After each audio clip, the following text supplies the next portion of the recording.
다 함께 기도하시겠습니다. 참 좋으신 주님, 오늘도 우리를 말씀의 자리로 불러주신 주님의 은혜에 감사를 드립니다. 말씀을 아는 지혜와 그 지혜를 가지고 삶을 살아낼 담대함을 얻는 시간 되게 하여 주시옵소서.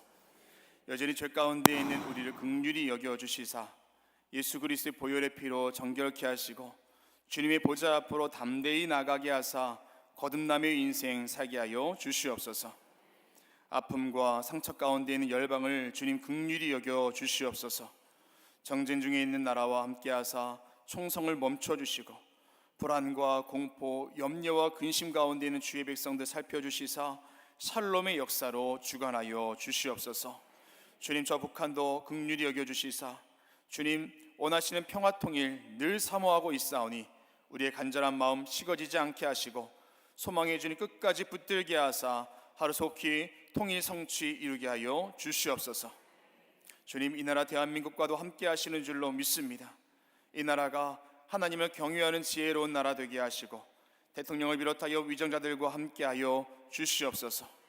차별금지법 안에 있는 독소 조항들이 사라져 주님 기뻐하시는 법과 질서가 이 땅 가운데 세워지게 하시고 기도하며 세운 기독교 학교의 사학 이념이 훼손되지 않도록 사학법 재개정하여 주시옵소서.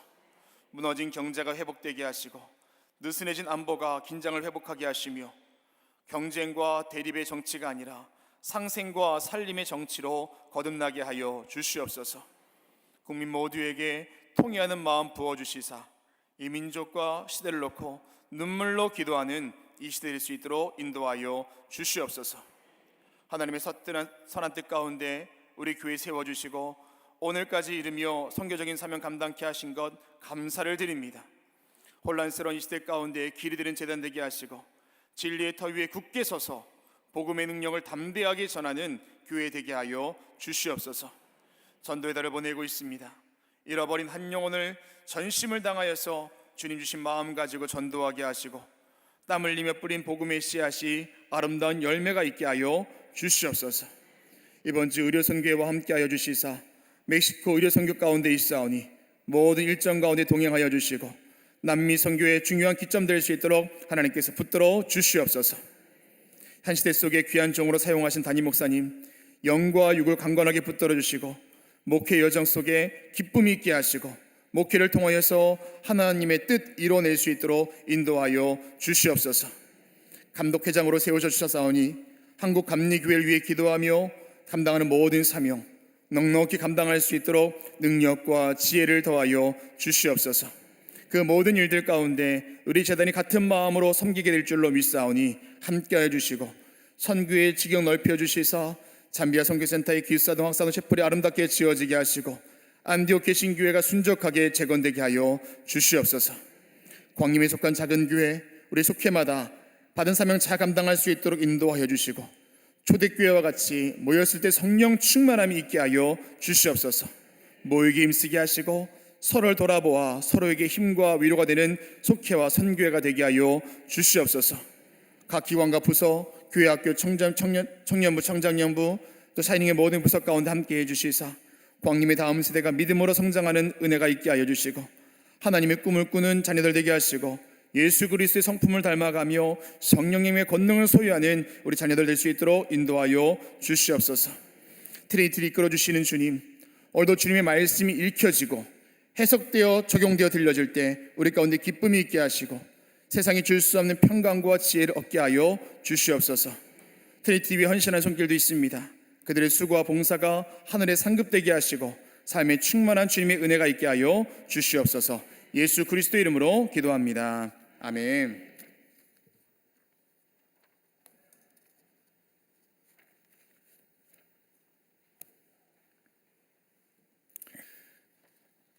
여기까지 광고 말씀드리겠습니다.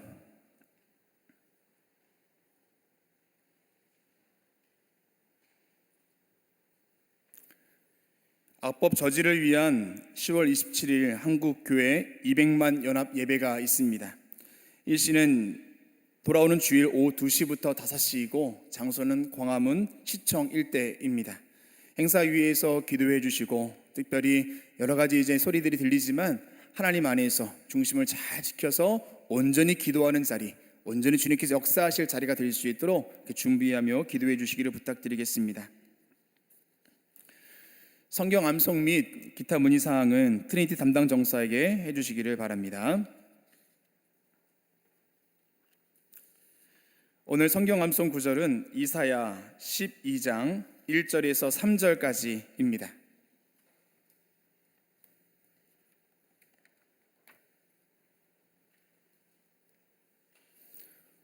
오늘 암송해 주시는 분 성함이 안 올라왔는데, 예. 우리 19교구 우리 강연자 권사님, 그리고 24교구 임수연 성도님 암송해 주시겠습니다. 이사야 12장 1절에서 3절까지 말씀입니다. 우리 먼저 우리 강연자 권사님 암송해 주시겠습니다.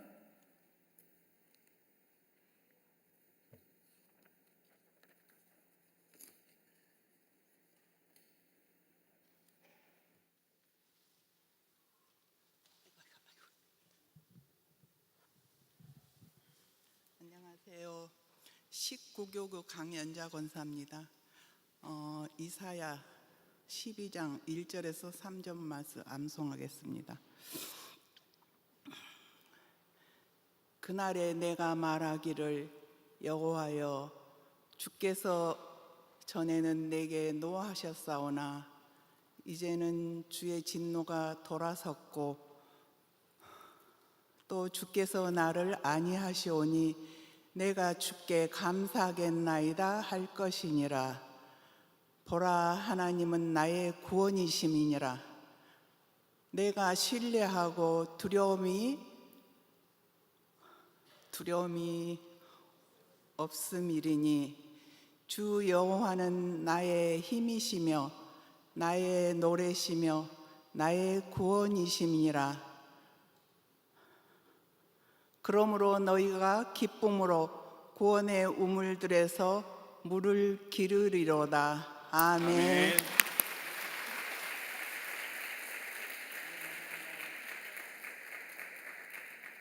우리 24교구 임수연 성도님.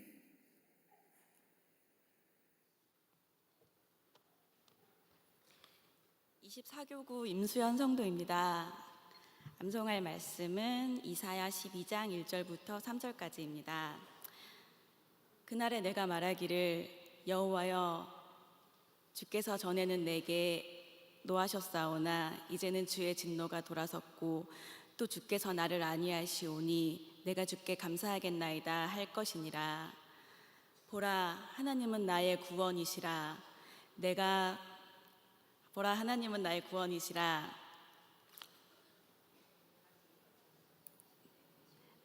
내가 신뢰하고 두려움이 없으리니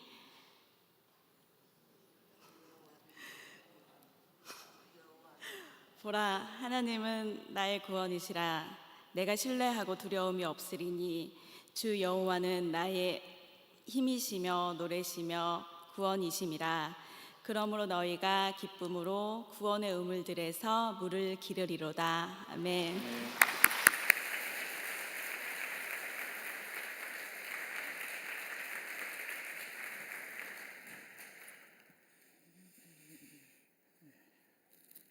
오늘 우리 성경 말씀 같이 읽겠습니다. 이사야 15장과 16장 같이 읽겠습니다.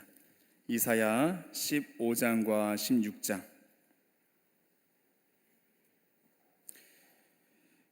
구약성경 985면쯤에 있습니다. 우리 남교회, 북교회, 동탄성전 계신 분들도 함께 교독하시겠습니다. 모압에 관한 경고라. 하룻밤에 모압 알이 망하여 황폐할 것이며 하룻밤에 모압 기르가 망하여 황폐할 것이라.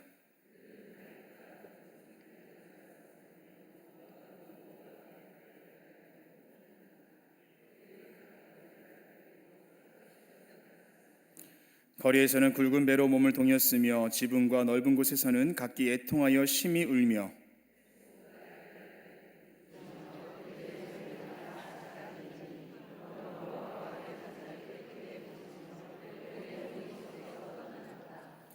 내 마음이 모압을 위하여 부르짖는도다.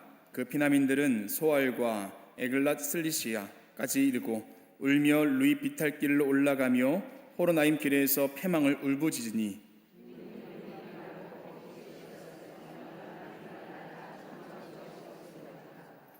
그러므로 그들이 얻은 재물과 쌓았던 것을 가지고 버드나무 시내를 건너리니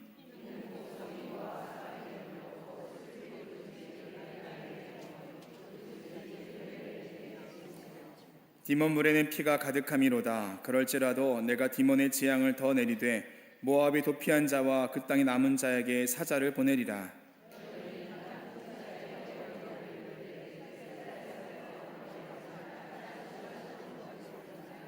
모압의 딸들은 아르논 나루에서 떠다니는 새 같고 보금자리에서 흩어진 새끼 같을 것이라.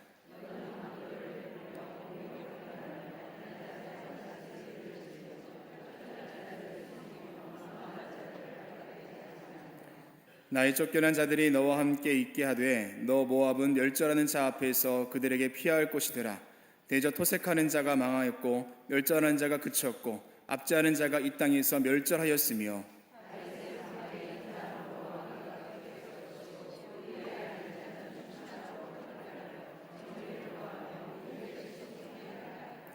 우리가 모압의 교만을 들었나니 심히 교만하도다. 그가 거만하며 교만하며 분노함도 들었거니와 그의 자랑이 헛되도다.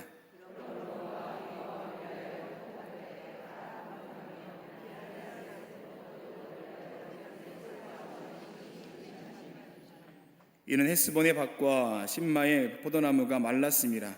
전에는 그 가지가 야셀에 미쳐 광야에 이르고 그 싹이 자라서 바다를 건넜더니 이제 열국의 주권자들이 그 좋은 가지를 꺾었도다.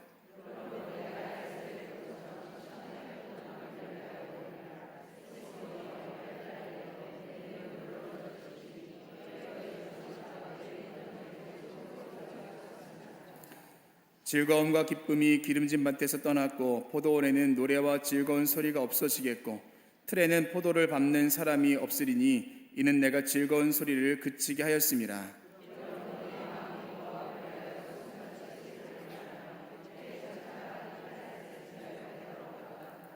모압이 그 산당에서 피곤하도록 봉사하며 자기 성소에 나아가서 기도할지라도 소용없으리로다. 이제 여호와께서 말씀하여 이르시되 품꾼의 정한 해와 같이 3년 내에 모압의 영화와 그 큰 무리가 능욕을 당할지라. 그 남은 수가 심히 적어 보잘것 없이 되리라 하시도다. 아멘.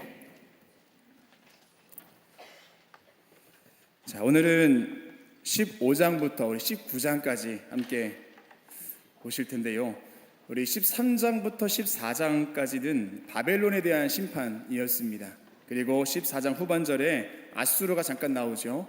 이때 성경은 뭐라고 이야기하냐면 만군의 여호와께서 경영하셨다라고 이야기합니다. 오늘 이사야가 예언하고 특별히 경고하는 그 메시지는 하나님께서 열방을 다스리신다라는 그 중심된 메시지를 담고 있다라는 것입니다. 그리고 이제 블레셋으로 이어졌고 오늘 15장부터 19장까지 함께 보시겠습니다. 이사야 15장에서 19장까지는 하나님의 심판이 이스라엘을 넘어 이방 민족들에게 임할 것을 말하고 있습니다. 이사야가 이방 민족들에 대하여 예언하는 이유는 하나님의 주권과 통치가 이스라엘뿐 아니라 이방 민족에게도 미친다는 것을 알려주기 위함입니다. 그 주권과 통치는 심판도 있지만 회복과 구원 또한 포함하고 있습니다. 하나님 주시는 구원이 이스라엘에게만 국한된 것이 아니라 모든 민족에게 열려 있다는 보편적 구원의 비전을 보여주고 있습니다. 또한 이방 민족들이 하나님께 심판받는 이유를 통해서 이스라엘이 무엇을 얻을까요? 교훈을 얻고 회개하도록 촉구하기 위함도 있습니다. 여러분, 우리 속회 또 우리가 예언서 말씀 보고 있잖아요. 이번 주 속회가 어디죠? 하박국입니다.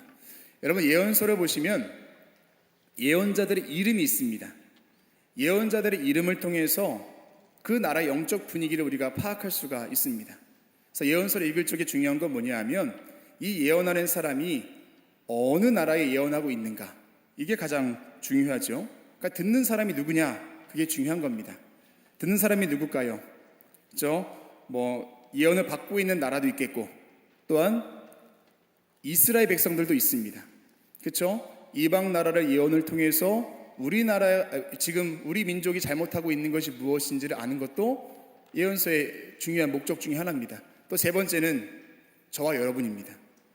그렇죠? 시대는 바뀌었지만 사실 비슷합니다. 우리의 믿음의 여정 가운데서도 주님께 주시는 말씀을 들어야 한다는 거죠. 그래서 예언서를 받고 있는 나라, 또 이스라엘, 또 우리. 그 중요한 건 또 뭐냐면 여러분, 예언서를 읽을 적에는 예언서는 항상 역사가 같이 가야 합니다. 예언서의 말씀 그 자체도 중요하지만 어느 시대, 어느 왕 때, 나라가 어떤 분위기 속에 있길래 지금 이런 메시지를 전하느냐, 그게 중요하다는 거죠. 그래서 예언자 이름도 중요하고 듣는 사람이 누군지도 중요하고 그 역사도 중요하다라는 겁니다. 우리가 이사야 말씀 같이 보고 있습니다. 여러분, 이사야는 주전 740년부터 주전 680년까지 60년간 이제는 활동했던 예언자입니다. 지금 오늘 본문이 속했을 때는 나라의 왕이 우시아입니다.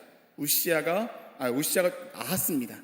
우시아가 죽던 해 그가 선지자로 부름 받았고, 지금 현재 본문이 이어지고 있을 때는 아하스가 나라를 다스릴 때입니다.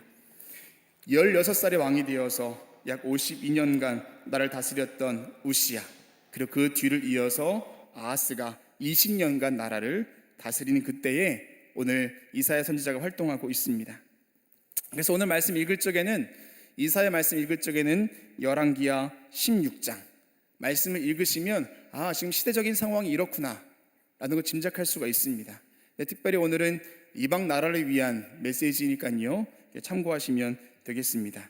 자, 오늘 본문 말씀 가겠습니다. 오늘 본문은 15장부터 이어지는데요, 모압에 대한 예언입니다. 모압은 롯의 아들의 이름에서 비롯된 지명입니다. 소돔과 고모라의 멸망 직후 소알 땅으로 피난한 롯은 두 딸에 의해서 심하게 술에 취하여 그 딸들과 동침함으로써 아들 둘을 낳았는데 그 가운데 장자가 모압 족속의 조상이 모압입니다. 그렇죠? 모압을 낳았고 또 둘째 누굴 낳았죠? 둘째 딸에게서 암몬을 낳았습니다. 그래서 이제 모압과 암몬이 되었고 이제 그 민족을 이루게 되었는데, 여러분, 남유대하여 이런 모압은 이스라엘 주로 적대적 관계를 형성하였습니다. 하나님은 모압을 심판하시는 이유는 형제 나라라 할 수 있는 남유다에 대해 적대적 행동을 취하였기 때문입니다. 여러분, 우리가 흔히, 용서하십시오, 일본을 이야기할 적에 어떤 나라라고 이야기하나요? 가깝지만 먼 나라. 그렇게 우리가 이야기하잖아요. 가깝지만 먼 나라. 모압이란 나라가 그랬습니다. 이스라엘에게 있어서 가깝지만 먼 나라입니다. 물리적인 거리도요, 요단강만 지나가면 바로 모압입니다. 굉장히 가까운 거리에 있었다라는 거죠. 근데 민수기 22장에 보면 이스라엘 백성들이 광야에서 이제 가나안까지 가는 길 중에 이제 그 모압 땅을 마주하거든요. 이때 어떻게 했습니까? 이제 모압의 왕 발락은 두려운 마음이 들죠. 그래서 이제 점술가 발람을 불러다가 가서 저 좀 저주해라 라고 이야기하지만 저주가 아니라 오히려 축복을 하고 돌아옵니다. 이에 대해서 발락은 이제 모압에 있는 음란한 여자들을 다 이제는 그들 이스라엘 백성들한테 보내죠. 결국에는 영적으로 굉장히 타락하게 됩니다. 그때 이젠 24,000명의 사람이 죽게 되는 사건이 있었습니다. 이와 같이 굉장히 가까우면서도 먼 민족이 바로 모압과 이스라엘입니다. 어떻게 또 가깝습니까? 우리가 모압 하면은 누구의 고향이죠? 여러분 너무 잘 아시는 룻의 고향입니다. 그렇죠? 룻이 이제 그 고향에서 결혼을 합니다. 그래서 오벳을 낳고 이세를 낳고 다윗을 낳습니다. 그리고 다윗이 나중에 사울에게서 피하여 있을 때 다윗의 어머니를 또 모압 땅에 또 피난시켜 놓기도 했습니다. 아주 이스라엘과 가까운 나라였지만 오늘 이야기처럼 적대적인 행동을 취하였기 때문에 결국 그 나라 가운데 심판이 임할 수밖에 없었다라는 거죠. 그 이야기가 이제 15장 가운데 있습니다. 자, 1절부터 4절까지 말씀입니다. 모압의 급격한 패망과 절망. 모압의 주요 도시들인 알과 기르가 하룻밤 사이에 황폐해질 것인데, 이때 모압 백성들은 디몬 산당에 올라가 울부짖고 거리에서 굵은 배로 몸에 입고 슬퍼합니다. 자, 1절에 보니까 그 알이 망하여 또 기르가 망하여라는 표현이 있습니다. 알과 기르는 그 자체가 도시란 뜻이지만 이 모압 땅에서 굉장히 중요한 도시입니다. 아주 견고한 도시였었고 또 매우 유명한 도시였었고 요새이기도 했습니다. 근데 하루아침에 망한다라는 소식이 들린 겁니다. 이 두 도시가 황폐해진다는 것은 모압 국가 전체가 황폐한다는 의미입니다. 또한 망하여라는 이 표현은요, 아직 성취되지 않은 미래이지만 그 성취가 너무 분명한 경우에 쓰이는 예언적 완료로 쓰이게 됩니다. 나라가 하루아침에 망한다. 여러분, 그 이야기가 와닿겠습니까? 와닿지 않겠습니까? 그러나 하나님 말씀은 그대로 이루어지죠. 오늘 모압 가운데 주어진 이 메시지는 하나님의 전능하심, 하나님께서 약속하신 바가 반드시 이루어질 것이다, 거기에다 긴박한 메시지를 전하고 있습니다. 자, 그리고 예언이 이어집니다. 2절부터 4절까지 말씀인데요, 바익과 디본 산당에 올라가서 울었다라고 이야기합니다. 디본은 모압 왕 메사의 고향으로서 이곳에 그모스 신의 산당이 있었습니다. 모압 사람들은 국가적 재난에 직면할 때 그것에 올라가 울며 호소했습니다. 그러나 그들이 울게 될 것은 자신들을 구원할 수 없는 그모스 신의 무기력함을 한탄하며 흘린 눈물, 또한 바잇은 집이란 뜻인데요, 이는 이스라엘 성전과 같은 입지를 차지하는 모압의 종교적인 집합소를 나타냅니다. 여러분, 그들이 울게 될 것이다 라고 이야기하죠. 그런데 그들이 우는 그 애통함은 우리가 알고 있는 애통함과 다르다라는 겁니다. 우리가 애통할 때는 언제입니까? 하나님께서 함께 하심이 우리 가운데 있을 때 하나님 주신 눈물을 흘리게 되는데, 오늘 그들의 애통함은 그렇지 않습니다. 자신의 만족을 채울 수 없고 자신이 믿고 있는 그모스 신이 무기력하다고 느껴졌을 때 그들이 애통했다는 것입니다. 자, 그래서 우리의 애통함의 소원은 내일을 여는 통로이지만 그들은 그렇지 않았다라는 것입니다. 여러분, 전도회달을 보내면서 저와 여러분 가운데 이런 애통하는 마음이 있기를 주님의 이름으로 축원합니다. 아직 전도되지 않은 사람, 예수님을 알지 못하는 사람들을 보면서 애통할 수 있는 마음이 우리 가운데 있어야 할 줄 믿습니다.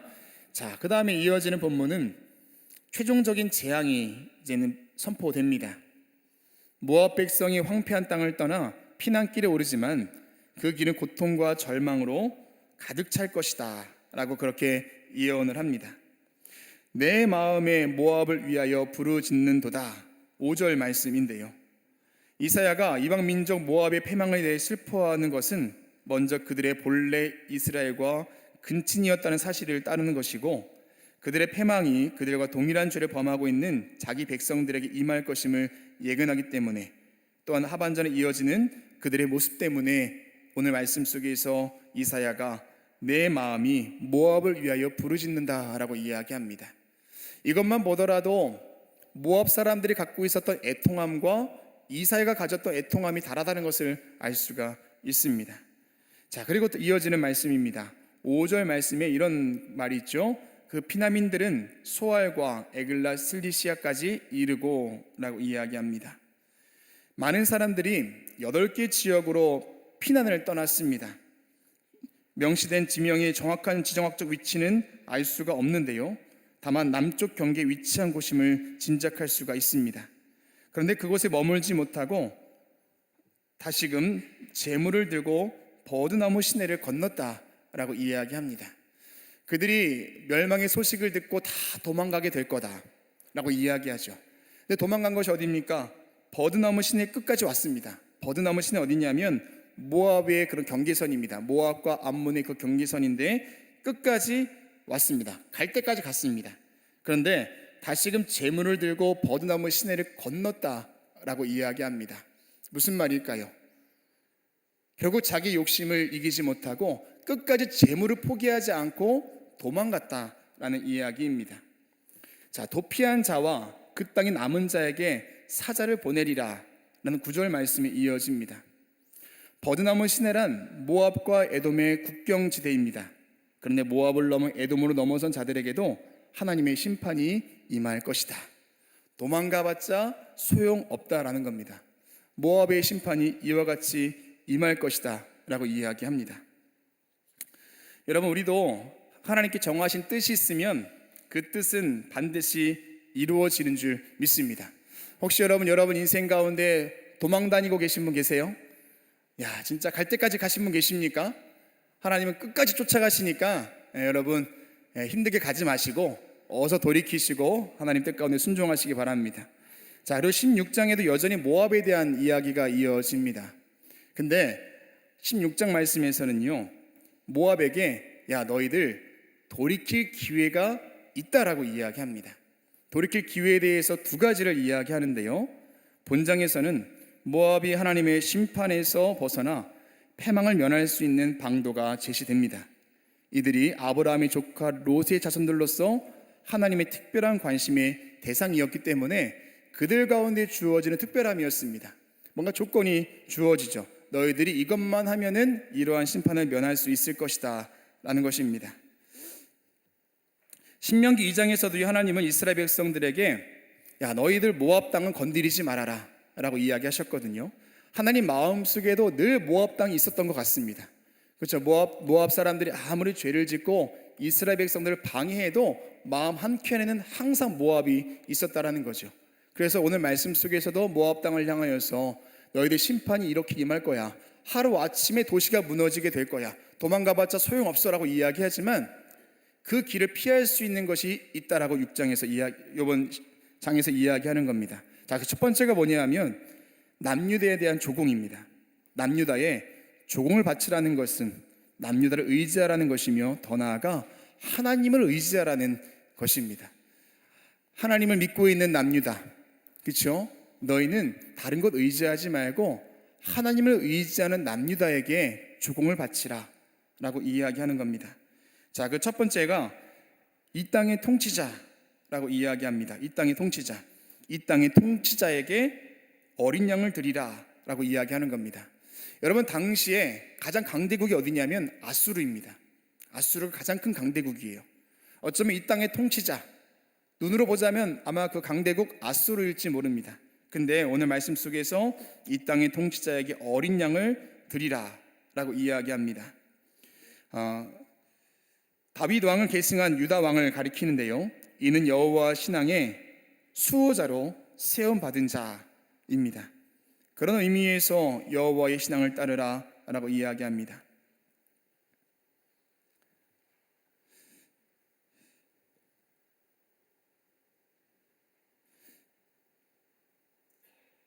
자, 두 번째는요, 아르논 나루에서 떠나는 새 같고, 우리 아까 읽으셨던 말씀 중에 있었잖아요. 아르논 골짜기에 새 같고, 또 뭐 같다고 이야기하나요? 흩어진 새 새끼 같을 것이다 라고 이야기하고 있습니다. 아르논은 모압과 에돔의 국경지대에 위치한 모압의 중요한 강입니다. 강의 나루에 떠다니는 새는 마치 이리저리 방황하듯 어지럽게 떠도는 모습을 연상케 합니다. 자, 두 번째는 남유다 피난민들에 대해서 보호해줘라 라고 그렇게 두 번째 요청을 합니다. 자, 4절에서 나의 쫓겨난 자들이란 아수르의 침략을 받아 모압 땅으로 피난한 유다 사람들을 말합니다. 그들을 받아들여서 숨겨주는 것이 그들을 향한 두 번째 구원의 가능성이라는 거죠. 첫 번째는 남유다에게 조공을 바치라. 두 번째는 피난 중인 지금 유대 백성들을 보살펴 주어라. 너희들 이것만 하면 내가 너희들의 심판을 멸하게 해주겠다라는 겁니다. 자, 그 내용을 보자면요, 방도를 베풀며 공의로 판결하라 라고 이야기합니다. 그들은 전쟁의 피해로 쫓겨난 남유다 피난민들입니다. 해결책을 마련해야 한다는 겁니다. 이어지는 공의는 이성적인 판단, 공정한 판단이라는 뜻이지만 방도와 공의를 분리하는 것이 아니라 방도를 통한 공의를 행해라. 너희들 남유다 백성들, 지금 피난 중인 사람들도 잘 챙겨야 한다라는 것입니다. 자, 이어지는 말씀 속의 4절에도 그들에게 피할 곳이 되라 라고 이야기하죠. 그들에게 피할 곳이 되라. 진정한 피난처는 오직 환난 중에 만날 큰 도움이신 여호와 하나님이시만 그 직무를 이제 모압에게 맡기고 있다라는 겁니다. 자, 그 이유에 대해서 이야기합니다. 그 이유. 왜 그렇게 해야 할까요? 왜 너희들은 남유다 사람들에게 조공을 바치고 또한 너희는 남유다 사람들을 그렇게 아껴줘야 할까요? 그 이유에 대해서 이야기하는데요. 그 이유가 뭐냐면 5절 말씀에 다윗의 장막에 인자함으로 왕위가 굳게 설 것이다 라고 이야기하는 겁니다. 다윗의 장막에 인자함으로 왕위가 굳게 설 것이다. 남유다 피난민들을 보호해야 하는 근본적인 이유가 무엇이냐 하면 바로 다윗 왕권의 회복 때문이라는 겁니다. 다윗 왕권의 회복은 메시아 대망 사상과 연결이 됩니다. 지금 당시에 사람들이 가장 강대국으로 여겼던 아수르를 의지하는 것이 아니라 지금 이스라엘 백성들, 남유다 백성들을 잘 보살펴야 한다.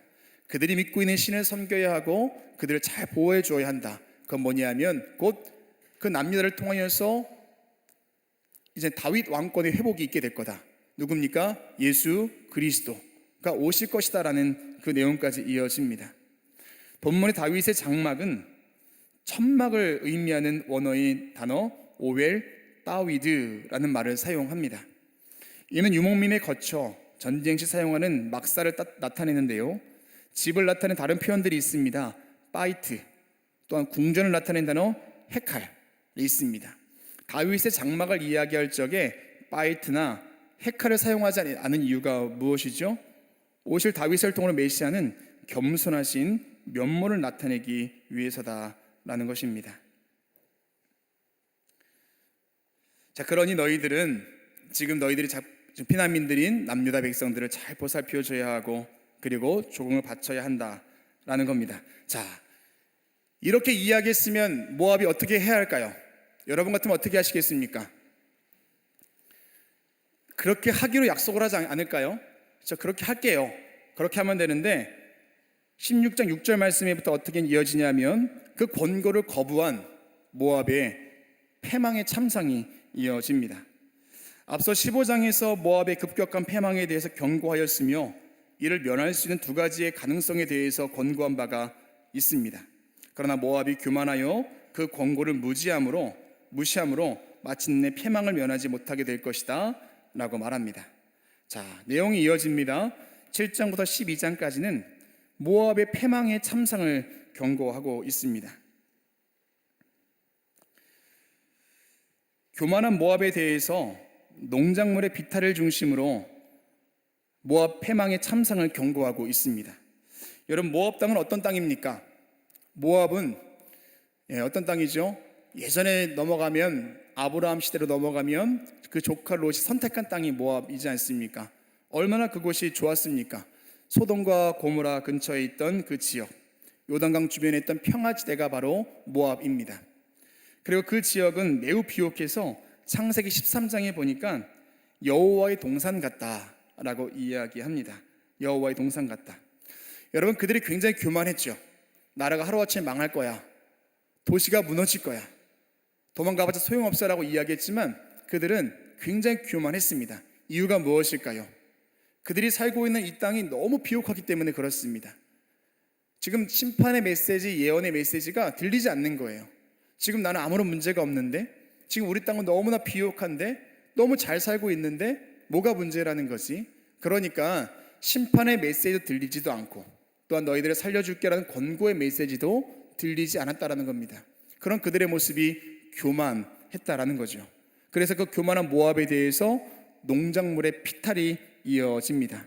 자신들이 자랑이 허망한 것으로 드러난 가운데 모압 사람들은 스스로가 통곡하게 될 것이다라는 내용이 이어지고 있습니다.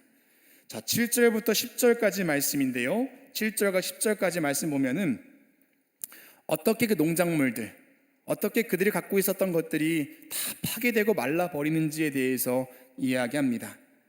길레셋의 건포도, 헤스몬의 밭, 신마의 포도나무 등등 내가 즐거운 소리로 했던 것들이 다 그치게 될 것이다 라는 이야기를 전하고 있습니다.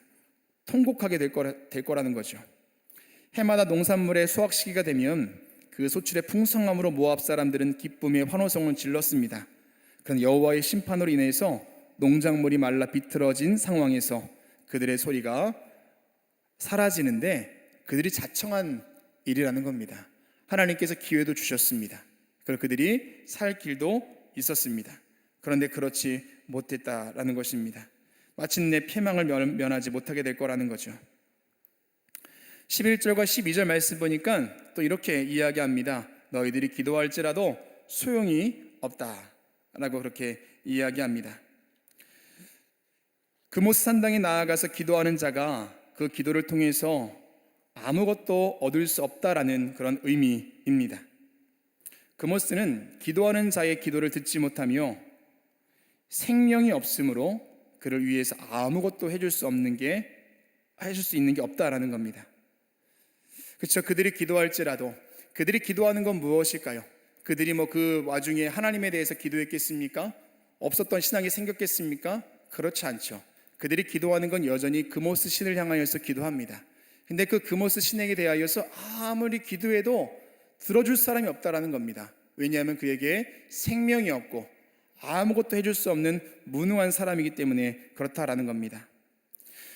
예레미야 48장에 보면요, 예레미야 역시 모압을 향한 예언을 합니다. 너희들의 민족신 그모스를 의지하다가 너희들은 헛되고 무력함과 수치를 당하게 될 것이다 라고 예언한 바가 있었는데요, 이사야도 마찬가지입니다. 모압에 있는 사람들은 하나님 믿는 그 신앙 갖는 게 굉장히 어려웠다라는 거죠. 왜요? 잘 살고 잘 먹고 있으니까 그렇습니다. 우리 신앙생활도 마찬가지입니다. 삶에 문제가 없을 때, 어려움이 없을 때, 야, 나 예수님 잘 믿고 있구나, 그렇게 여길 수도 있거든요. 근데 여러분, 우리 신앙을 돌아보면은요, 삶에 문제가 없으면 거기서 우리의 신앙을 점검해 봐야 합니다. 왜냐하면 우리 믿는 사람들은 늘 새로운 신앙적인 갈등을 겪어야 하기 때문에 그렇습니다. 언제나 문제 가운데 있어야 돼요. 내 힘으로 감당할 수 없는 문제를 마주해야 되고 그 갈등과 싸워야 합니다. 또는 주님께서 인도하시는 그 길이 고난의 길이면 자청하여 그 길을 걸어가야 합니다. 근데 문제가 없어, 나 너무 평안해, 나 예수님 잘 믿고 있구나, 혹여나 그런 마음이 있으시면 여러분 다시 한번 우리의 신앙을 돌아보고 다시 한번 하나님 앞에 있어야 할 줄 믿습니다. 오늘 말씀 속에서 지금 모압이 다 그러했다라는 거죠. 아무리 이해하기에도 소용이 없습니다. 그런 하나님 말씀합니다. 너희들 그때가 되었을 때 너희 신에게 기도해도 소용이 없다. 자, 이젠 심판이 확실해집니다. 기회를 줘도 소용이 없었습니다. 하나님께서 모압의 심판을 예고한 말씀이 반드시 이루어질 것임을 재차 강조하시는데요, 모압의 영광과 위세가 3년 안에 크게 쇠퇴할 것이라는 구체적인 시간을 말씀하셨습니다. 여러분, 근데 진짜 하나님 말씀이 떨어지고 3년 안에 그들에게 심판이 임했을까요? 정말로 3년 만에 이루어졌습니까?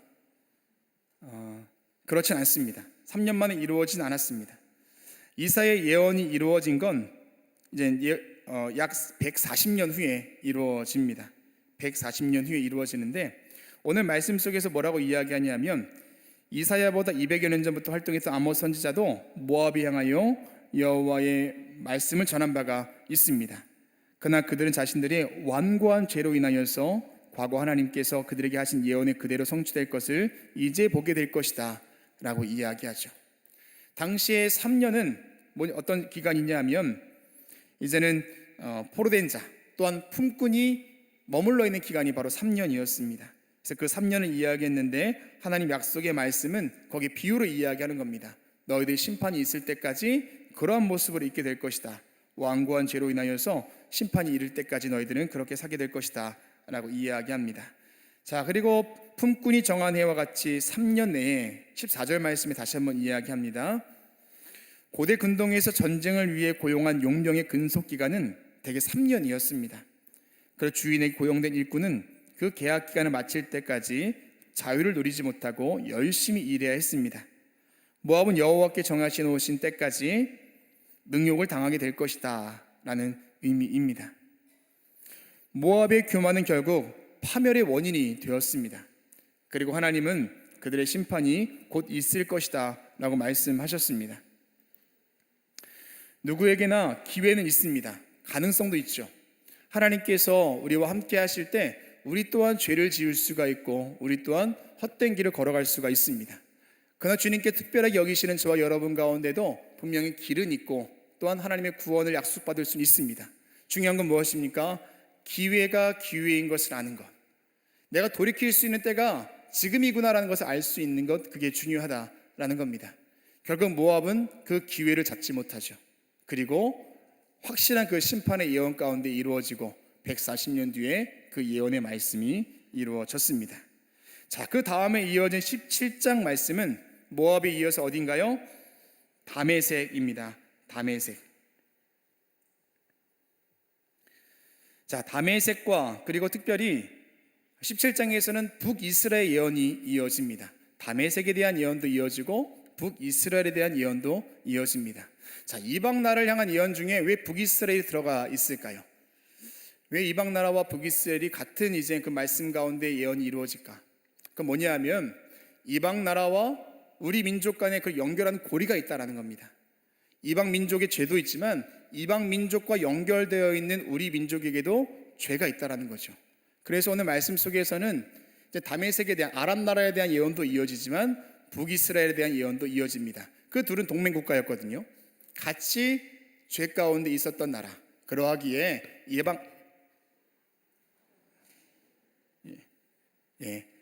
했던 거여서 괜찮습니다. 죄송합니다. 이방 나라의 예언도 이어지지만 고맙습니다. 이방 나라의 예언도 이어지지만 북이스라엘과 함께 말씀이 이어진다라는 거. 이게 어떤 의미일까요? 여러분 살면서 나 예수님 믿으니까 예수 믿지 않은 사람들과 나는 좀 달라. 그럴 때가 있지 않습니까? 하나님의 은혜와 구원의 역사가 나에게는 임하지만 저 사람들에게는 임하지 않아. 하나님의 은혜는 내 거야. 하나님께서 벌하실 사람들은 저 사람만이야 라고 여길 때가 있지만 그렇지 않다라는 겁니다. 우리도 살다 보면 그 연결고리가 항상 있다라는 거죠. 이방 나라 예수 믿지 않는 사람들이 갖고 있는 그 죄의 문제도 여전히 우리 가운데 있고 하나님의 심판 또한 우리 또한 자유로울 수 없다라는 겁니다. 그래서 17장에서는 다메섹의 멸망을 예언하지만 그 안에는 북이스라엘의 예언 또한 이어집니다. 자, 내용을 보겠습니다. 본장은 아람의 수도 다메섹의 멸망 예언입니다. 북이스라엘의 멸망의 예언과 함께 이루어지는데요, 아수르에 관한 멸망 예언 중 일부를 내용으로 하고 아람에 대한 예언은 앞서 7장, 8장에 소개된 바가 있어서 비교적 적은 분량이 나타나 있습니다. 여러분 자세히 설명하는 게 중요한 게 아니라 지금 이어져 오는 말씀 속에는 10개 이방 나라에 대한 예언이 이어지고 있거든요. 10개 이방 나라. 어느 나라는 먼저 소개되고 또 어느 나라는 분량이 많고 어느 나라는 적고 어느 나라는 또 뭔가 용서하시겠다는 말씀도 있으시고 또 어느 나라는 즉각적인 주의 심판이 임할 것이다. 가차없는 나라도 있습니다. 근데 중요한 건 남유다와 이스라엘뿐만 아니라 10개 모든 열방을 다스리시는 주권자의 주림이 드러나는 건 이게 바로 성경의 핵심이라는 겁니다. 13장부터 23장까지 이어지면서 하나님께서 주권자가 되신다라는 그 중심을 가지고 열방에 대한 이야기를 이어가야 합니다. 자, 먼저 다메섹의 함락을 경고하십니다.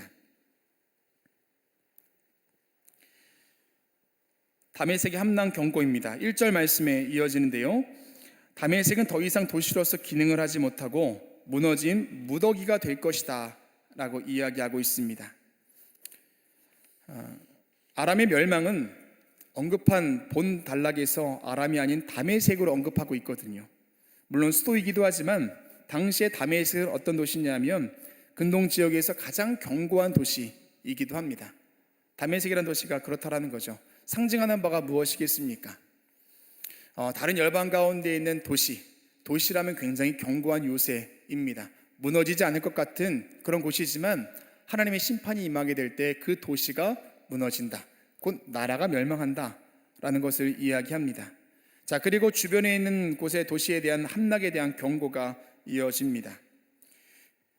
아루엘이 버림당하고 엘라임의 요새도 사라지고 다메섹과 아람에는 아무도 남을 자가 없을 것이다 라고 경고합니다.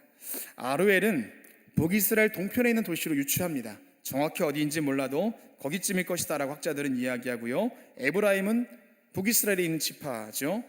요새가 사라질 것이고 다메섹과 아람에는 아무도 남은 자가 없을 것이다 라고 경고하고 있습니다. 자, 그 첫 번째 2절과 3절 말씀 보면 이스라엘의 자손이 영광같이 될 것이다 라고 이야기하고 있습니다.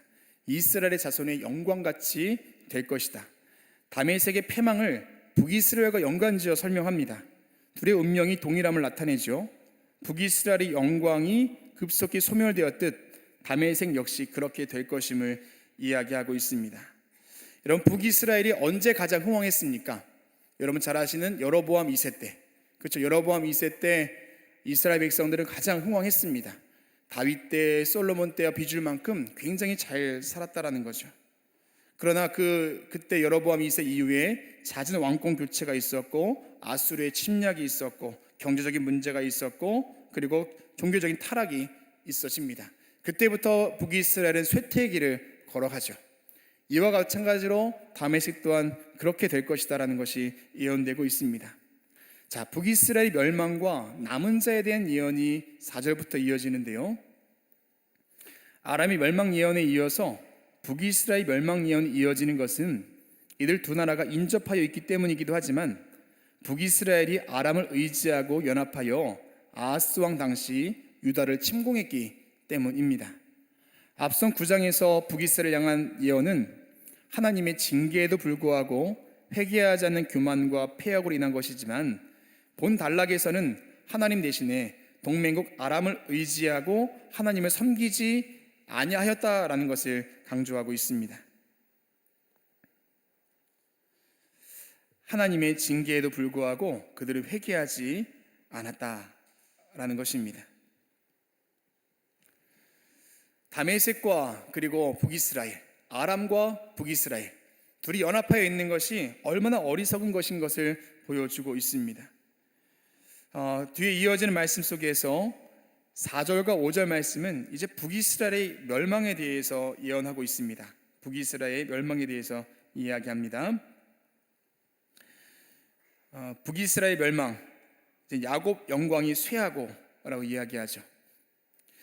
그럼 북이스라엘의 멸망에 대해서 이야기하시는 주님의 마음이 어떨까요? 이제 묵상하면서 그런 마음이 들거든요. 북이스라엘 어떤 나라입니까? 원래 같은 민족이잖아요. 남유다와 북이스라엘 같은 민족, 같은 백성, 같은 주님의 사람들입니다. 북이스라엘은 자신이 죄를 짓고 있다는 것을 아는 사람들입니다. 근데 지금 아람, 다메섹은 모르죠. 이방 나라입니다. 하나님에 대한 신앙도 그들에게는 없습니다. 근데 하나님의 심판이 동일하게 임하고 있거든요. 이때 하나님 마음이 어떨까요?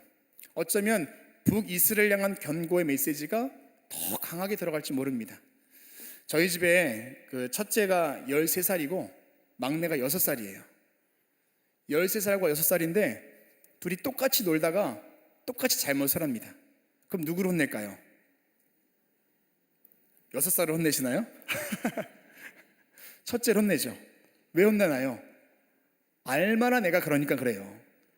야, 6살짜리 뭘 알겠냐. 근데 13살짜리는 알잖아요. 이거 하면 엄마한테 혼날 거야, 아빠한테 혼날 거야. 알면서 이렇게 뭔가 실수하고 또 동생하고 똑같이 이제 그렇게 행동할 때가 있습니다. 오늘 북이스라엘 향한 주님의 예언의 심판이 그렇습니다. 지금 아람과 연합하는 게 말이 됩니까? 그리고 남유다 공격하는 게 말이 되나요? 그렇지 않다라는 거죠. 그들이 얼마나 무지했나, 그들이 얼마나 죄 가운데 있었나, 그렇게 이야기하는 겁니다.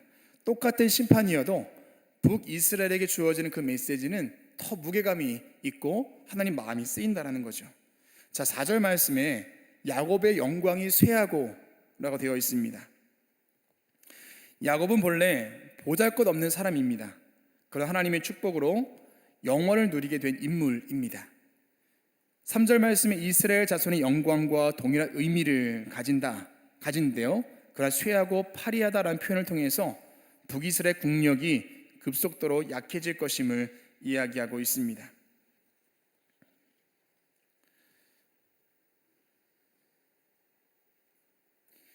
자, 그리고 남은 자에 대해서 이야기하는데 그 남은 자가 다른 의미로 쓰이거든요. 우리가 알고 있는 남은 자는 어떤 사람입니까?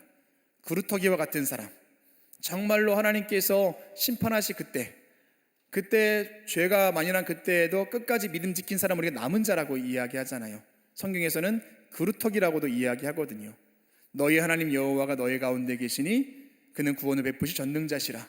너로 인하여 기쁨을 참지 못한다. 등등의 말씀이 있는데 그 말씀의 주인공, 어려움과 시련과 고통과 고난이 있어도 끝까지 믿음 지키는 자, 그 사람이 남은 자라고 이야기하는데 오늘 말씀 속에서는 다른 의미로 쓰이거든요. 자, 2절, 5절 말씀에 느바임 골짜기는 거인 골짜기라는 의미로서 남유다에 속한 것이다. 이곳이 언급된 이유는 다윗을 대적하는 블레셋 군대가 진을 친 곳으로 이방 민족을 대적하듯 남유다를 대적했던 북이스라엘의 죄악을 상기시키려는 의도가 있습니다. 또한 이삭을 추수가 아닌 주어 모은 행동을 설명하는 것은 버림받은 이들, 악한 자들에 대한 어떤 자비와 긍휼도 남기지 않는다라는 의미를 갖습니다. 여러분, 율법에 의해서 추수할 때 어떻습니까? 남겨두는 게 맞는 거잖아요. 남겨두는 게 맞습니다. 그런데 이 버림받은 이들은요, 어떤 사람들입니까? 너희들은 남겨두지도 않을 거다. 다 싸그리 다 하나님의 심판 가운데 있을 것이다. 자비와 긍휼을 남기지 않겠다라는 주님의 의지를 우리가 볼 수 있습니다. 자, 그때 남은 자들의 회개에 대해서 이제 예언을 합니다. 남은 자 다 쓸어 모을 거지만 그 중에서도 남은 자가 있을 거다라는 겁니다. 자, 6절 앞에 이렇게 써 있습니다. 그러나라고 써 있습니다. 그러나. 여러분, 성경 속에서 그러나 이렇게 써 있으면 꼭 동그라미 한번 치셔야 돼요. 그러나 무슨 말씀을 하실까? 중요한 말씀이겠죠. 자, 6절 8절 말씀의 내용입니다. 철저한 심판 가운데서도 소수의 남은 자가 은혜로 남겨지며 회개할 것이 예언됩니다. 그 가운데 철저하고 무서운 심판 가운데서도 긍휼을 잊지 않으시는 여호와의 사랑을 볼 수가 있습니다.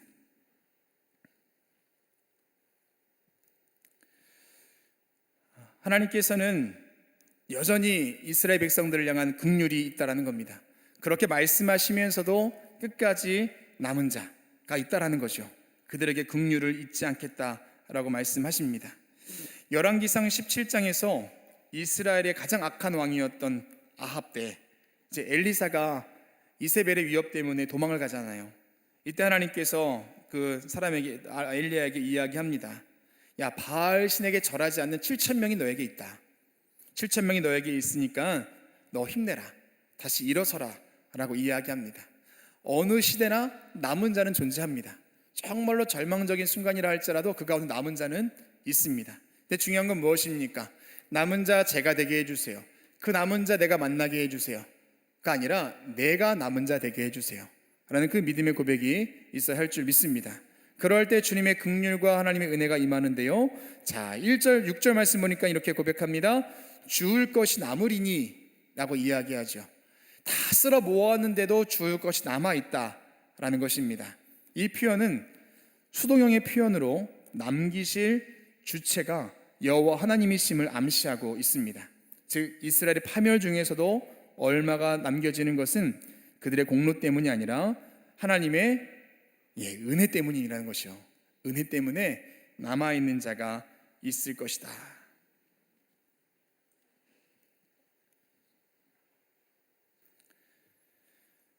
자, 그 남은 자가 회개할 것을 예언했습니다. 자, 뒤에 이어지는 말씀이 뭐냐면 이제 그날에도 중요한 표현이잖아요. 그날에, 그렇죠? 아까 말씀드렸던 것처럼 그러나 이것도 뭔가 중요한 메시지를 담고 있다면 그날에라는 메시지가 예언서 가운데 많이 나오는데요. 그날에입니다.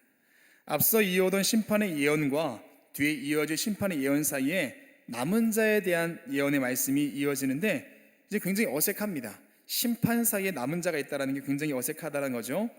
후대 학자는 삽입한 것으로 보기도 하는데요. 그런데 하나님의 심판의 양면성으로 이해하면 어색하지 않습니다. 심판의 날에 이스라엘 남은 자는 여호와만을 진정으로 구원자임을 깨닫고 그의 시선이 하나님께로 고정됨을 이야기합니다. 하나님의 심판은 양면성이 있다는 겁니다. 그렇죠? 어떤 사람은 벌을 받게 될 거지만 어떤 사람은 구원을 받게 될 겁니다. 주님께서 당장 오늘 저녁에 이 땅에 오신다고 생각해 보십시오. 여러분 두려우십니까? 설레이십니까?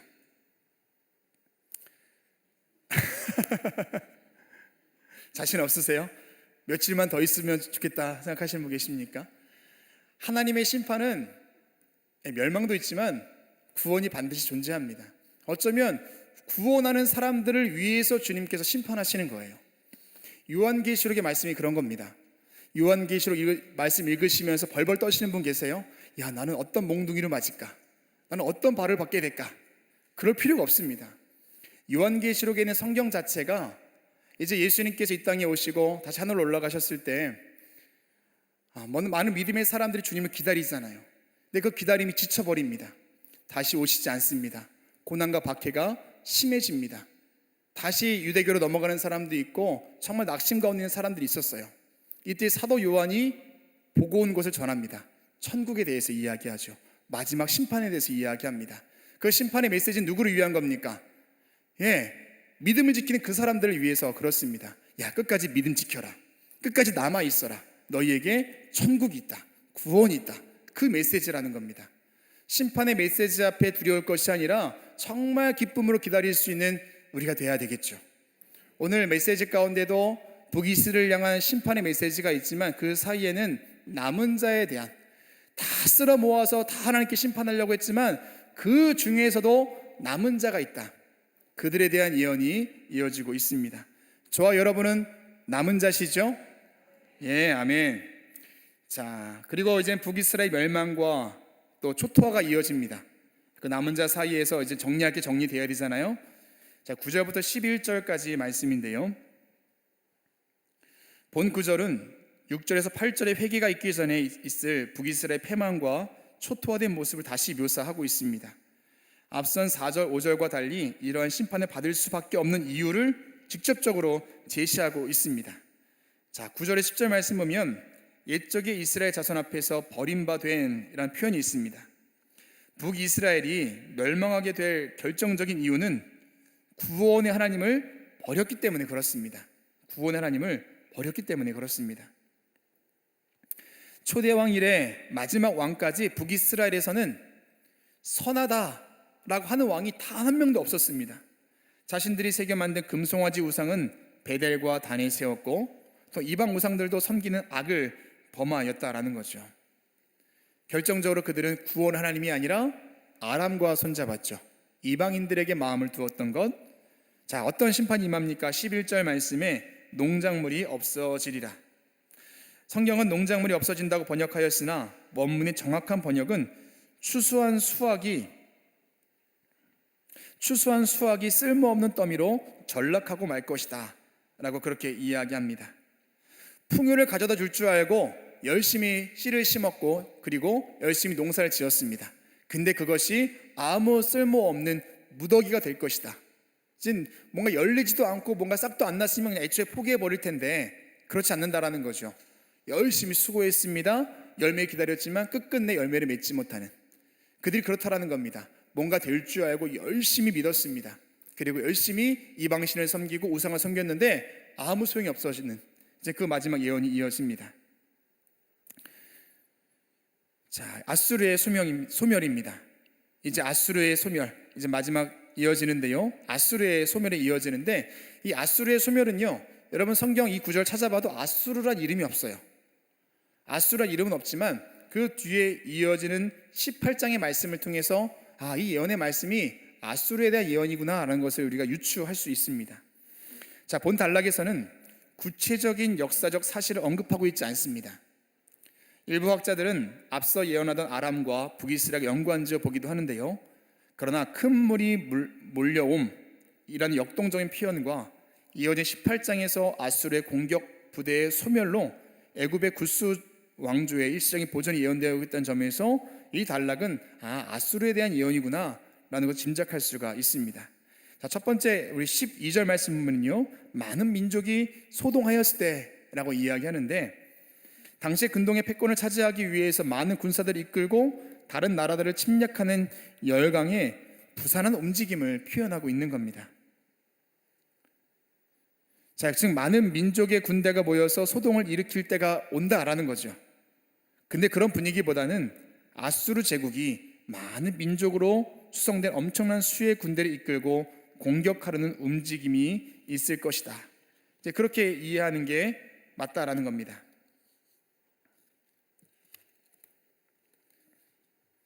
자, 그런 움직임 속에 어떻게 하십니까? 13절 상반절에 보면은 주께서 그들을 꾸짖으리니라고 되어 있습니다. 이처럼 기세등등한 아수르 군대를 하나님께서 꾸짖는다라고 표현하고 있습니다. 이러한 내용은 시편 46편을 상기케 하는데요, 즉 바닷물이 솟아나고 뛰놀고 그 넘침으로 산이 흔들리듯이 기세가 등등하게 행하는 열방을 잠잠하게 하신 하나님의 모습을 표현하고 있습니다. 하나님께서 그렇게 하나님을 의지하지 않고 자기들끼리 연합하여서 강대국을 이루고자 하는 아수르를 꾸짖으신다라는 예언의 이야기입니다. 자, 13절 하반절에 보니까 또 이런 표현이 있습니다. 겨가 바람에 흩어짐 같겠고 라는 표현입니다. 가을에 수확한 곡물의 일정 부분을 키에 올려놓고 바람이 부는 방향을 향해 키질을 할 때 알곡이 들어있지 않는 겨는 바람에 날려갑니다. 그러나 키질하기 전에는 구분이 쉽지 않습니다. 저희 집에는 아직도 키가 있거든요. 저희 부모님 계신 집에는 아직 키가 있습니다. 아직 키가 있고 키질을 하세요.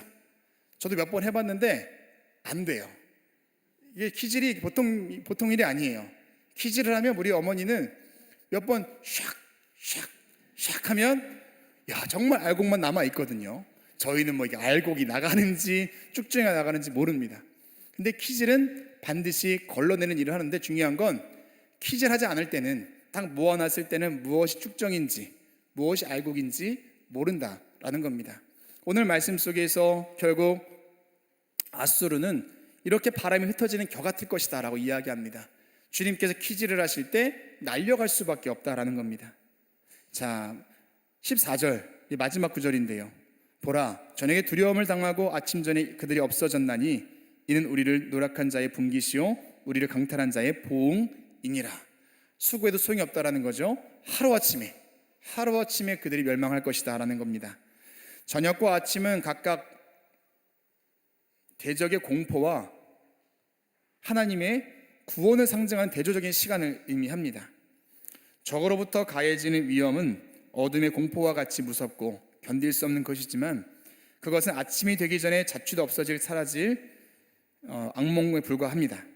따라 적들이 거둘 몫은 영원한 파멸밖에 없으며 그것이 하나님께 정하신 그들의 운명이라는 겁니다.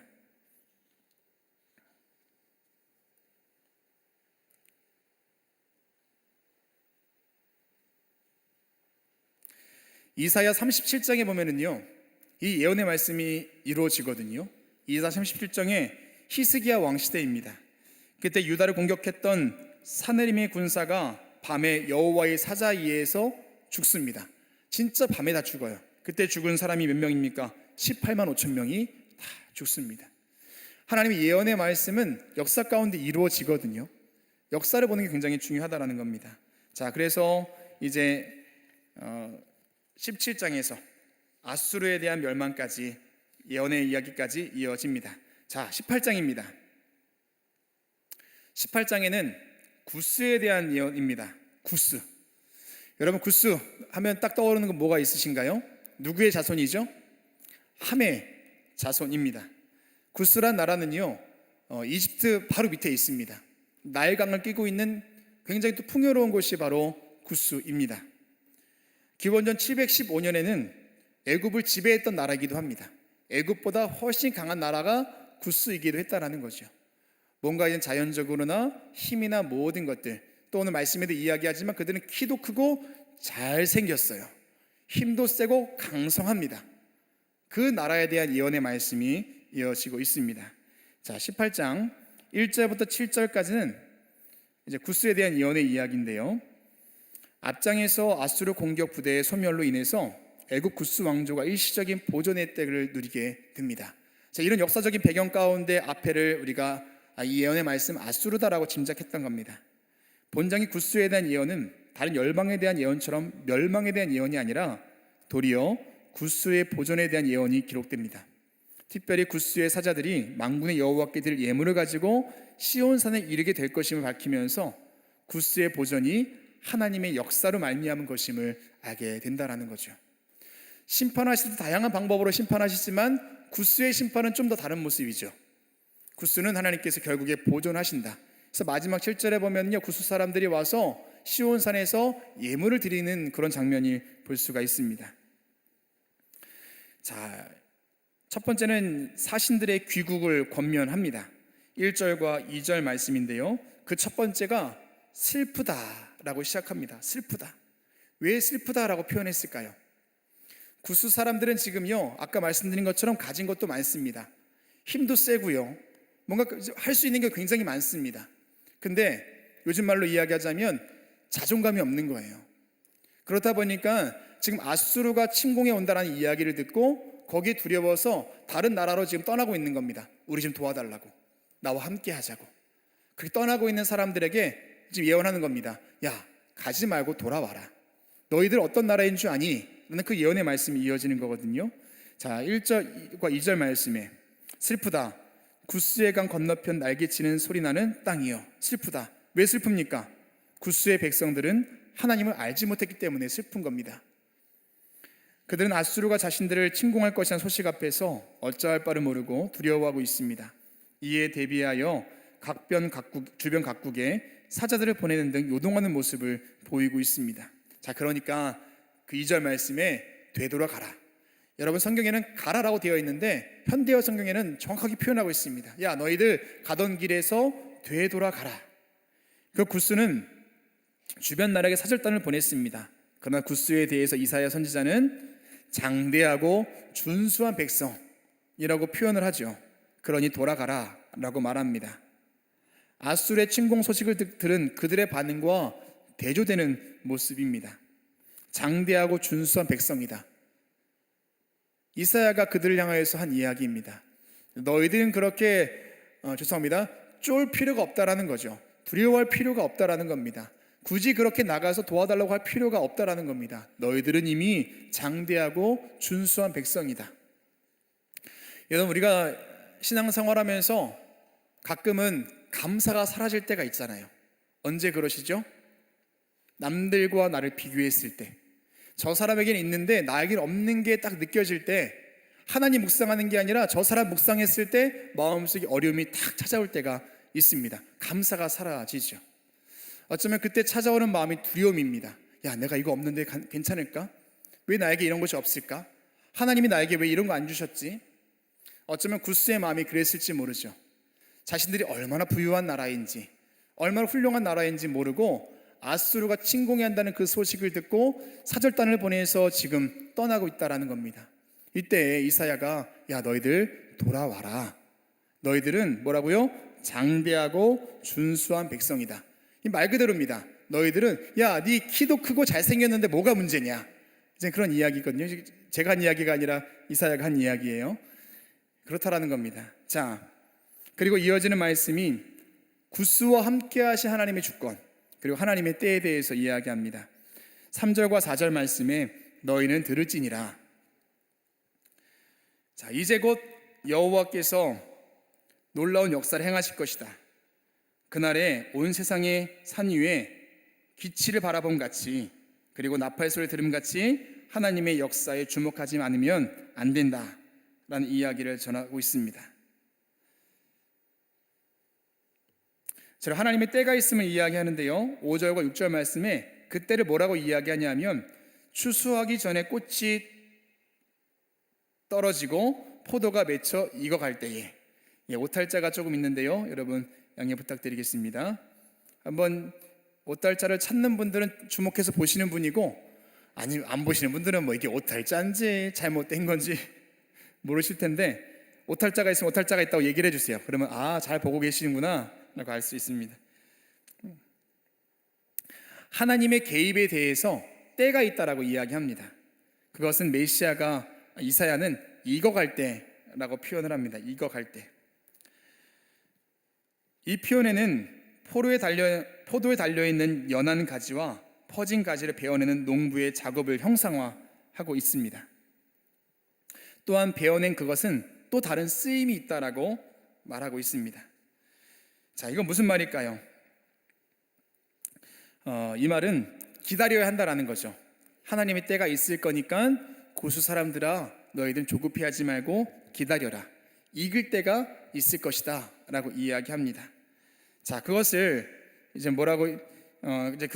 이제 이사야는 익어갈 때라고 표현을 한다라는 거죠. 자, 그때에 여호와 이름을 두신 곳 시온산에 이르리라 이야기합니다. 이 말씀을 들었던 이제 구스 사람들이 믿음이 생겼습니다. 그래, 우리가 가야 할 곳은 어디입니까? 다른 이방 나라가 아니라 그래, 시온산이다, 예루살렘이다 라고 이야기하죠. 7절 말씀에 이렇게 이야기하고 있습니다. 7절 말씀을 같이 한번 읽어볼까요? 우리 7절입니다. 18장 7절. 다시 한번 읽겠습니다. 그때 강들이 흘러 나누인 나라에 장대하고 준수한 백성, 곧 시초부터 두려움이 되고 강성하여 대작을 밟는 백성이 만군의 여호와께 드릴 예물을 가지고 만군의 여호와 이름을 두신 곳 시온산에 이르리라 라고 이야기합니다. 진짜 회복이죠. 너희들에게 이런 날이 있을 것이다 라는 겁니다. 너희들이 곧 이렇게 어려움을 당할 때가 있겠지만 그때 건너가지 말고 다시금 예루살렘에 와서 시온산에서 예물 드릴 날이 있을 것이다. 자, 본전 여호와께서 히스기야와 예루살렘의 아수르의 사내림의 침략에서 구원하여 주시고 아수르의 군대를 멸절시킨 후에 인근의 왕궁으로부터 온 사신들이 시온산에 이르러 각종 예물을 여호와께 드릴 것임을 예언하고 있습니다. 인근의 왕국에서부터라는 것은 구스 사람들을 의미합니다.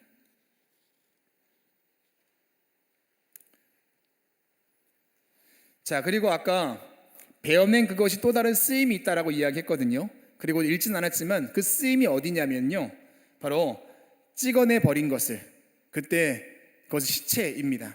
시체인데요, 결국은 그 시체가 산의 독수리, 땅의 들짐승에게 던져주면 독수리가 그것을 먹으면서 여름을 나고, 그리고 들짐승 그것을 먹으면서 겨울을 낳게 될 것인데, 결국 하나님의 때가 되었을 때 이와 같은 일이 있을 것이다 라는 것 또한 성경 말씀 속에 있습니다. 적진 않았지만 한번 읽으시면서 기억하시기 바랍니다.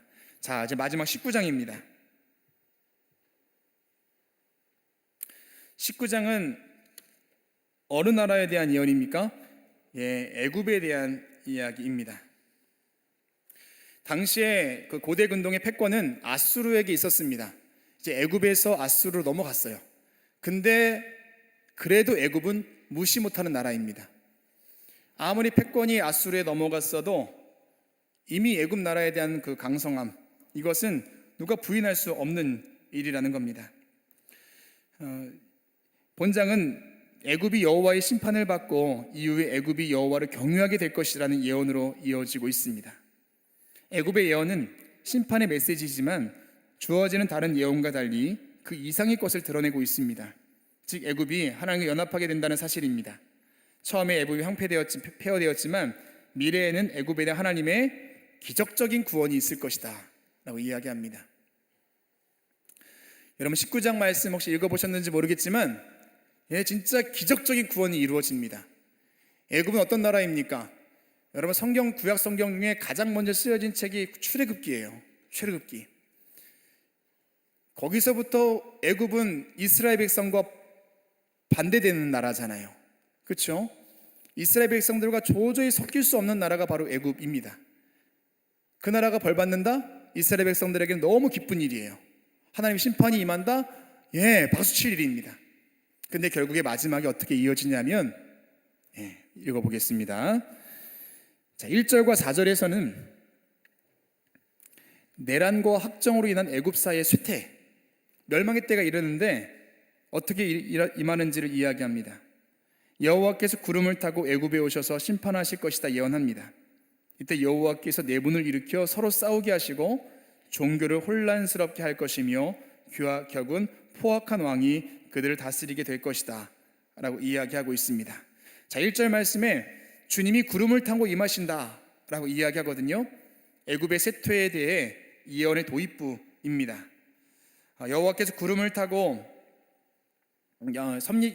여호와의 섭리에 의해서 애굽에 쇠퇴할 것임을 선포합니다.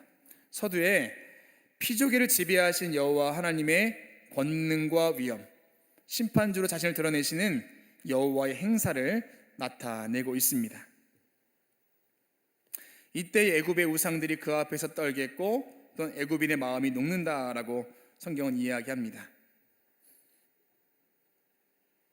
자, 구름을 타고 주님이 오셨습니다. 자, 그런데 애굽 사이에서 지금 어떤 일이 벌어지고 있냐면 2절 말씀입니다. 애굽인이 격동하여 라고 이야기하거든요. 자발적인 전투가 아닌 자신들이 제어할 수 없는 외부적인 요인으로 말미암아 전투에 연루됩니다. 즉 하나님께서 그들로 서로 동족 상잔의 비극을 경험하게 하셨다라는 것입니다. 자, 그들 스스로 싸우게 되는데요. 이걸 성경은 뭐라고 이야기하냐면 내가 애굽인을 격동하게 했다라고 이야기합니다. 하나님께서 구름타가 오셔서 사람들이 다 떨고 있습니다. 그때 주님 첫 번째 하신 게 뭡니까? 애굽의 사람들의 마음을 격동하게 했다. 그래서 성경에도 보시면 서로 싸우는 거예요. 형제끼리 싸우고 이웃끼리 싸우고 성읍끼리 싸우고 나라끼리 싸운다. 하나님이 개입하신 나라의 모습이 그러할 것이다 라는 예언의 말씀입니다. 여러분, 이와 같은 일들이 언제 있었죠? 역대하 20장에 보면 여호사밧이 이제는 아람과 또 암몬과 또 마온이 연합하여 쳐들어왔을 때 굉장히 두려웠습니다. 하나님 앞에 기도하죠. 이때 주님께서 이 전쟁은 너에게 속한 것이 아니다 라고 말씀하시면서 너희들은 맞서 나가라, 싸우라 라고 이야기합니다. 용기를 가지고 여호사밧이 군대에 나가죠. 자, 근데 어떤 일이 벌어졌습니까? 막 싸우려고 하는데 여호와의 사자가 이미 와서 경기를 끝내버린 거예요. 나는 지금 뭔가 마음을 먹고 싸워야겠다 딱 나왔는데 이미 여호와의 사자가 싸우기 시작합니다. 어떻게 싸웠습니까? 자기들끼리 싸우게 만든 거예요. 여호와의 사자가 개입해서 서로가 서로를 싸우기 시작합니다. 서로를 죽이기 시작해요. 이미 여호사밧의 군대는 싸우지도 않았는데 이미 경기가 끝나버렸다라는 거죠. 진짜 말씀대로 이 전쟁은 여호사밧에게 속한 것이 아니라 진짜 여호와께 속해 있던 전쟁이었다는 겁니다. 이렇게 주님이 개입하셨다라는 거죠. 오늘 말씀 속에서도 주님이 애굽 사람들을 격동하게 하셨습니다. 개입하셔서 자발적이 아니라 누군가에 의해서 서로가 서로를 싸우고 죽이고 하는 일들이 벌어졌다라는 겁니다. 자, 그 다음에 이어지는 말씀은 애굽인의 정신이 그 속에서 쇠약할 것이요. 자, 1절 하반절에 애굽인의 마음이 그 속에서 녹으리로다 유사한 의미를 전달하는 문장이 있는데요. 내란에 빠져 있을 때 애굽 사람들은 자신의 의지와 힘과 지혜로 극복할 수 없도록 그 영혼이 공허하게 될 것임을 또 예언을 하고 있습니다. 서로 싸우고 있고요. 그리고 그 영혼이 공허해지죠. 힘도 없고 지혜도 잃어버립니다. 허무한 상태를 만들어 버리겠다라는 겁니다. 중요한 건 하나님께서 개입하셔서 그렇게 된다라는 겁니다. 자, 그리고 4절 말씀에 포악한 왕이 그들을 다스리게 될 것이다 라고 이야기합니다. 자, 학자들은 구스 사람 중에 한 명이 와서 다스리게 될 것이다 하는 사람도 있지만 근거가 없습니다. 우리가 이해할 수 있는 것은 심판하시는 주님, 전능하신 주님, 그렇게 해석할 수가 있습니다. 자, 이렇게 애굽 사회가 멸망하고 있습니다. 자, 5절부터 10절까지는 애굽 경제가 피폐해질 것이다라는 예언이 이어집니다. 본절부터 10절까지 여호와께서 애굽 사람이 물질적 번영의 원천이자 생명줄로 여겼던 애굽의 나일강을 마르게 하시는 심판을 시행하실 것임을 예언하고 있습니다. 나일강은 애굽인들에게 어업뿐만 아니라 농업 용수의 원천이며 기타 모든 산업에 큰 영향을 가지고 있었습니다. 그 물이 마르거나 오염될 경우 애굽 사람들에게는 그보다 더 큰 경제적인 재앙은 없을 것입니다. 자, 바닷물이 없어지겠고 바닷물이 해당하는 이 마이 메하이암은 문자적으로 바다로부터 물이라는 의미인데요. 그래서 혹자는 바다에 해당하는 하이암이 단순히 나일강이 아니라 밑에 있는 모든 물을 공급해주는 근원이 마를 것이다 라고 보기도 하지만 나일강의 총 길이가 6,690km입니다. 두 번째로 긴 강이고 아프리카 대륙의 10분의 1로 차지하는 매우 큰 강입니다. 그래서 고대 사람들은 나일강을 바다라고 불렀다라는 거죠. 여러분, 우리가 홍해, 또 사해 다 바다라고 부르잖아요. 사해를 바다라고 부르는 것 또한 마찬가지입니다. 또 그리고 마찬가지로 굉장히 큰 곳이어서 그냥 강이라기보다 바닷물로 해석되고 있습니다.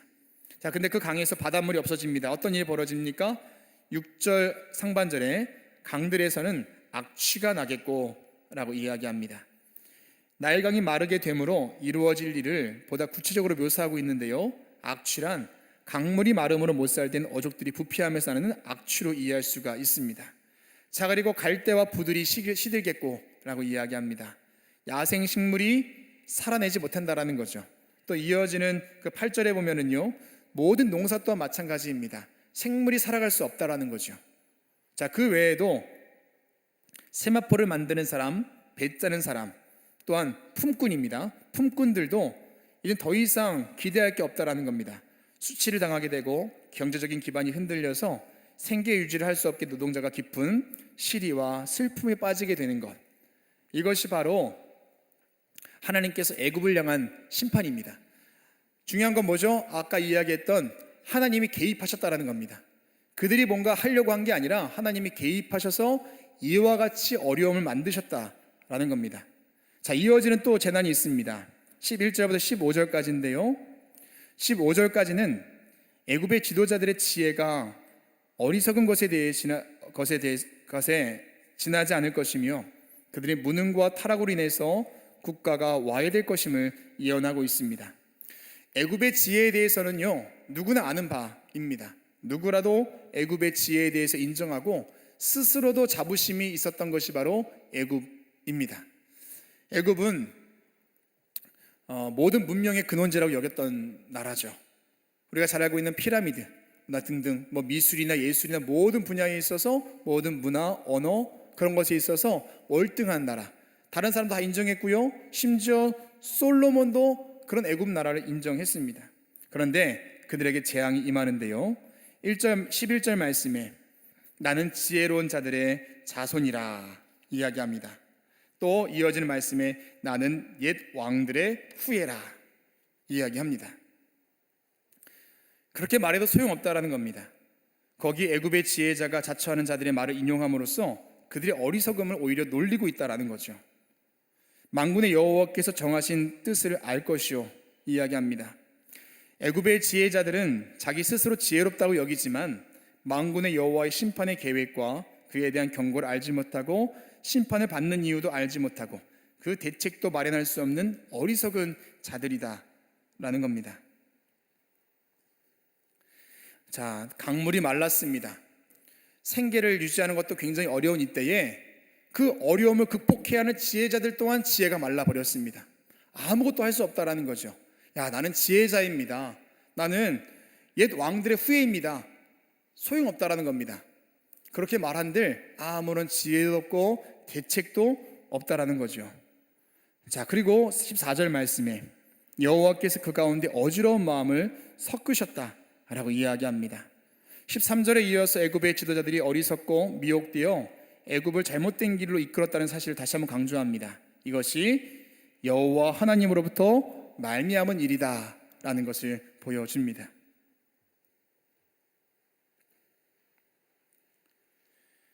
자, 강도 말랐고 피폐해졌습니다. 지혜자들도 대책이 없습니다. 결국은 15절 말씀에 야, 애굽에서 할 일이 없어질 거야 라고 예언을 하고 있습니다. 할 일이 없으리라. 애굽의 하나님의 위험하신 심판 앞에서 완전히 무력함을 느끼며 표현하게 되죠. 자, 지도자와 현자들의 지혜가 우준하게 되고 판단력이 상실되어서 이제 백성들의 사망의 길로 인도하는 상황이 될 때, 자, 이렇게 아주 최악까지 지금 하나님께서 끌고 가셨다라는 겁니다. 길이 보이지 않는 그 상황까지 왔습니다. 하나님이 개입하셔서 여기까지 끌고 오셨습니다. 자, 이제 어떤 일이 벌어질까요? 아까 말씀드린 것처럼 기적적인 구원의 역사가 이루어집니다. 그게 바로 16절부터 25절까지의 내용인데요. 여호와의 심판으로 무력해진 애굽이 장차 유다 하나님 여호와를 의지하고 섬기게 될 것이다 라는 희망의 메시지를 전하고 있습니다. 자, 애굽인에게 있었던 두려움이 있었죠. 자, 출애굽 당시 10가지 재앙을 경험하고도 애굽은 그 마음을 완고하게 완고했습니다. 그러나 이제 하나님의 심판을 다시 경험한 애굽인들은 두려움과 공포에 사로잡히게 되고 하나님 앞에 겸손하게 되어서 하나님을 섬기게 될 것이다 라고 예언하고 있습니다. 애굽인의 계종과 여호와의 은혜가 회복될 것이다 라고 이야기하는데요, 애굽인의 계종과 또 여호와의 은혜에 의한 회복이 이루어질 것이다 라고 이야기합니다.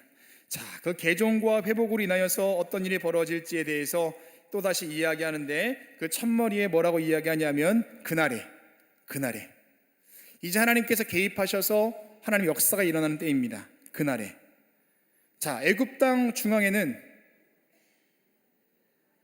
자, 웅성웅성한 거 보니까 뭔가 문제가 있던 것 같은데요. 자, 겸손, 애굽인의 개종과 여호와의 은혜에 의한 회복이 있을 것이다. 예.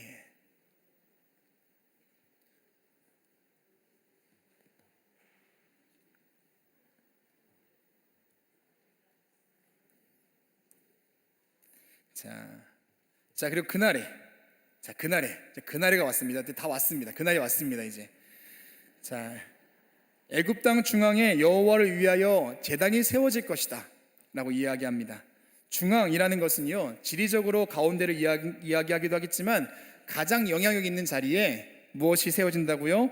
여호와를 위하여 제단이 세워질 것이다 라고 이야기하는데, 이것은 주전 400년경에 여호와를 섬기는 성전이 세워졌다라고 그 당시에 있는 그 역사학자가 이야기합니다.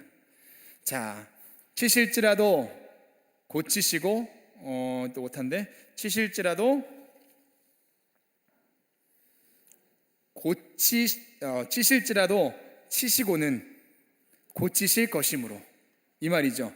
치실지라도 치시고는 고치실 것이므로. 성경에 있는 문장 그대로인데요, 하나님이 치실지라도 고쳐주신다라는 겁니다. 치실지라도 고쳐주신다. 이 말씀은요, 이스라엘 백성들에만 주어지는 말씀인 줄 알았죠. 이스라엘 백성들의 고난이 있고 어려움이 있을 때 하나님께서 고쳐주신다. 시편 147편에서 이야기하지 않습니까? 시편 147편에서 이스라엘 백성들이 바벨론 포로지에서 돌아왔습니다. 이때 주님 뭐라고 말씀하십니까? 시인은 고백합니다. 상심한 자의 마음을 고치시고 상한 자를 고쳐주신다.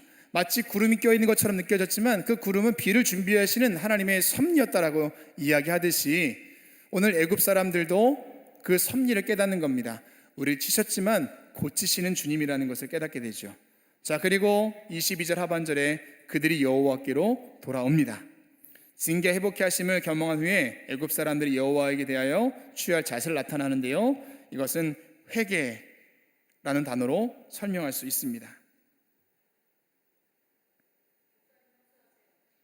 네.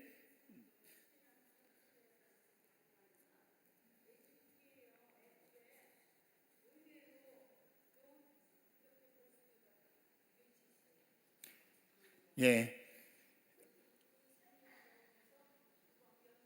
맞습니다. 하나님의 예언의 말씀이 지금도 이루어지고 있다라는 거죠. 그렇죠? 거기는 약 8만 개의 성읍이 있거든요. 8만 개의 성읍이 있는데 우리 읽지 않았지만 가장 먼저 예언한 것은 5개의 성읍이 여호와의 제단이 있을 것이다라고 이야기했는데, 이제 결국에는 중앙에 여호와의 제단이 세워지고 우리 사모님 말씀하신 것처럼 지금도 이집트 땅에, 애굽 땅에 하나님의 성전이 있다라는 겁니다. 예. 자, 마지막에 애굽, 이스라엘, 아수르의 종말론적 평화와 여호와 경배.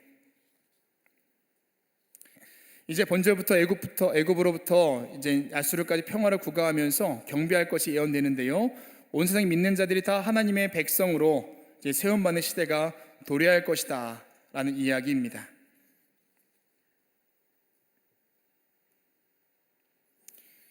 자, 그리고 애굽에서 아수르로 통하는 대로가 세워지는데요, 23절과 24절 말씀에 원수되었던 아수르와 애굽이 화목하여서 하나 되듯이 이 길을 통해 서로 공격하고 점령하려던 자들이 긴밀하게 교류하며 일치된 연합을 이루게 될 것임을 이야기합니다. 자, 애굽에 대한 예언의 말씀이 끝나면서 결국 주님이 이야기하신 건 무엇이죠? 연합입니다. 연합. 여기까지 이끌어 오셨다는 거죠. 애굽 나라가 물이 마르고 지혜자들이 아무것도 할 수 없는 그 상황이 되었을 때, 절망 끝에 있었을 때 그들이 회개하고 주님께로 돌아왔을 때 어떤 일이 벌어진다고 이야기합니까? 연합이 이루어진다라고 이야기합니다. 원수되었던 나라가 연합해진다라고 이야기하죠. 그리고 맨 마지막 우리 25절인데, 자, 이 말씀을 우리 같이 한번 읽어보겠습니다. 다 덮으시고 두신 분들 다시 한번 꺼내셔서 이러실 줄 알고 마지막 절 같이 읽으려고 했는데, 예. 자, 19장 24절과 25절 같이 읽으면서 마무리하겠습니다. 주절 말씀입니다. 그날에 이스라엘이 애굽 및 아수르와 더불어 셋이 세계 중에 복이 되리니 이는 만군의 여호와께서 복 주시며 이르시되 내 백성 애굽이여 내 손으로 지은 아수르여 나의 기업 이스라엘이여 복이 있을지어다 하실 것임이라. 아멘. 예. 이게 하나님께서 애굽 땅에 주신 마지막 메시지입니다. 아직 이루어지진 않았지만 이루어질 줄로 믿습니다. 자, 이 두 절 말씀, 요절 말씀입니다. 24절과 25절 요절 말씀입니다.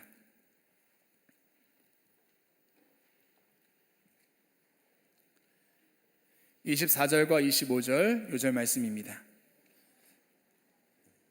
자, 전도의 달입니다. 이번 주 총력전도 주일입니다. 여러분 계신 자리에서 또 이번 주 열심히 전도하시기를 바랍니다. 제가 기도하고 마치겠습니다.